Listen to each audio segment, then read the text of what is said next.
Hello and welcome once again to another Ask Kev Anything.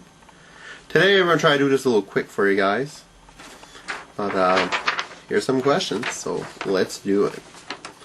First question, it's from Jericho, and he asks, did you hear that they are making a new Friday the 13th movie? And what are your thoughts on it being an origin movie or prequel, other than it being just another sequel of the legendary life of Jason Voorhees?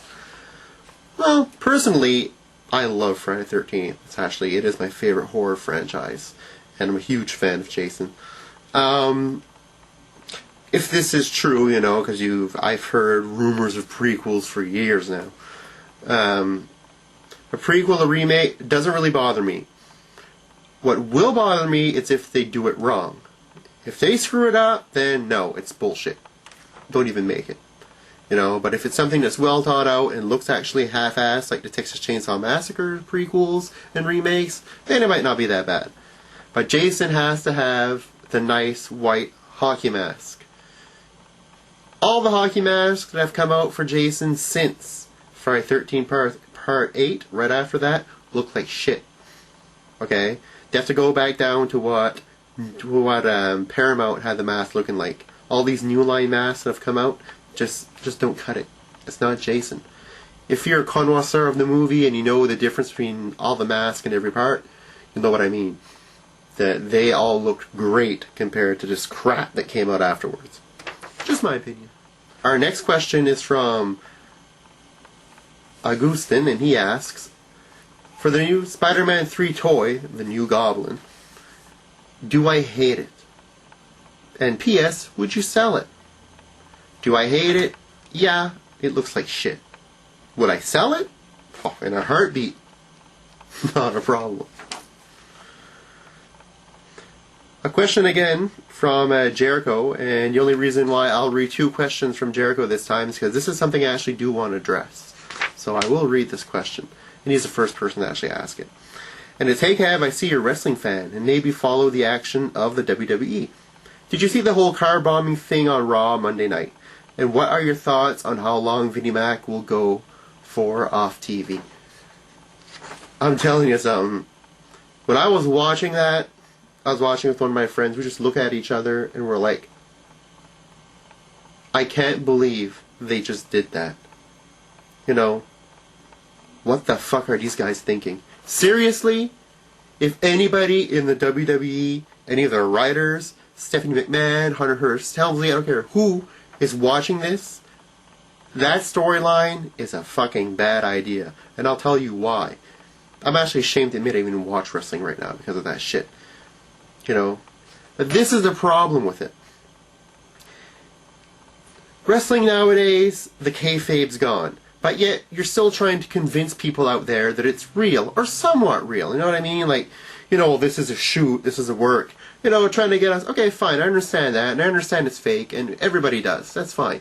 But if you want us to actually be able to sit there and be able to think for a second, well, maybe this could be real, or maybe these two guys in a ring actually have heat against one another, Don't go pulling off one of the fucking stupidest angles I've seen in years. McMahon dying in a car bomb, and now they're saying you don't know if he's dead, presumed dead, as if you wouldn't know. And furthermore, you see the limo blowing up, and the camera's just zooming in, zooming out on it, and nobody's running out to help the guy. Like, come on! Like, it makes no sense! It's retarded! This has to be one of the worst angles I've seen in a long time. Actually, I think the only angle of this that's actually dumber than this is the one when Mae Young gave birth to a hand. That one, it made no sense at all. This one, makes probably equally as less sense. Come on, guys. Really, if you want to at least give us some, a little hope that it's not fake, although we know it's fake, if you want us to get into it, to try to, because the whole thing of wrestling is you gotta get into it. You gotta feel as if what you're seeing is real. Like, oh my god, I can't believe he took that bump. Oh my god, I did this, did that. But then you see shit like this McMahon going out, fucking blowing up in a limo. It makes zero sense. Stupid angle, dumb angle, and I wouldn't be surprised a lot of people will turn off WWE and turn into TNA because of that dumbass angle. Now that I've vented, next question is from Doc Fizzy, and he asks, Seeing that you're a Marvel guy, does the news of a new Hulk movie spark any interest to discuss? If not, what do you think was essentially missing from the Green Goliath Hulk movie directed by Ang Lee? Should Marvel recreations follow strictly on the comic books, or is there a broader sense to appeal to? I think there is a broader sense to appeal to. You've got to appeal to people who've never read the comics, and a lot of the comic stories for like a lot of the big Marvel characters, they take place so far in the past that if you follow it T to T, it would make no sense in this day and age. That being said, the problem I have with the first Hulk movie is I didn't mind it, but I didn't like it all that much. It definitely wasn't worth the hype I was getting. And the problem with it was that Ang Lee totally took a whole new spin on the Hulk, if you ask me. He tried to make it look too much like a comic book with like I hated the little windows and shit. I don't like that.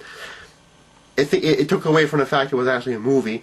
I think that Banner's origin and his relationship with Betty Ross was just, it wasn't what it was. Especially him being injected with shit when he was young and all that. It makes no sense. I didn't like that. Now, that being said, Eric Bana, I find he did a good job. I have nothing against that guy. I mean, they have a new Hulk now. You know, Edward Norton. He'll probably do a good job too. I think that actually putting in Tim Roth as Abomination is a good move. I'm hoping, although rumor says that they're not going to name Abomination in the movie because apparently the name isn't good enough. Keep the guy's name. I don't want to see another thing like I saw in Spider-Man and Venom not naming himself. I think that was bullshit. It's something I didn't like about the Spider-Man movie, and I've said it before. And the same thing goes for the Hulk movie. Abomination will have to be called Abomination. Now, that being said, the movie could be good. We'll have to see. Hopefully to be better than the first one. Abomination is a great villain. If they can use him right, if they can make the whole, you know, everything about this whole thing just mesh together like it can, we might have a good movie. Keeping on the Hulk topic, I've been asked by Glove 88 miles per hour. I see you get a lot of questions from others, so I won't be offended if you don't answer this. Well, you're about to be unoffended because I am going to answer it. His question is, what do you think of World War Hulk? I'm personally psyched, and I began liking Hulk even more since Planet Hulk. Right now, he is my second favorite comic book character, number one being Venom. Well, out of all the heroes, and I don't consider Venom a hero, I consider him a villain in my book, but Hulk has always been my second favorite hero. I've always liked number one Spider-Man, number two Hulk. So I think that World War Hulk is going to be absolutely phenomenal. You know, I have no doubt about it. This is going to be the shit. Planet Hulk was good. World War Hulk is the shit. Now, issue 1 just came out. If you haven't bought it yet, run to your local comic book store. Or better yet, another thing, a lot of people ask me, Kevin, where do you buy your comics? Where do you buy your comics? I'm going to address this question in my next video of where I buy my comics. And if you want to go buy comics the same place that I do, you're more than welcome. I'm going to address this in my next video. But definitely pick up World War Hulk. If you read anything this summer, let it be World War Hulk. And my last question here is from Biggest Idiot Ever. And he asks, what would happen if Venom and Carnage tried to bond with the same host at the same time? Easy answer to that. It would be an out-of-this-world incest. Alright guys, that's all the time I have for now. Keep watching my videos, keep posting those comments, keep asking those questions. Later.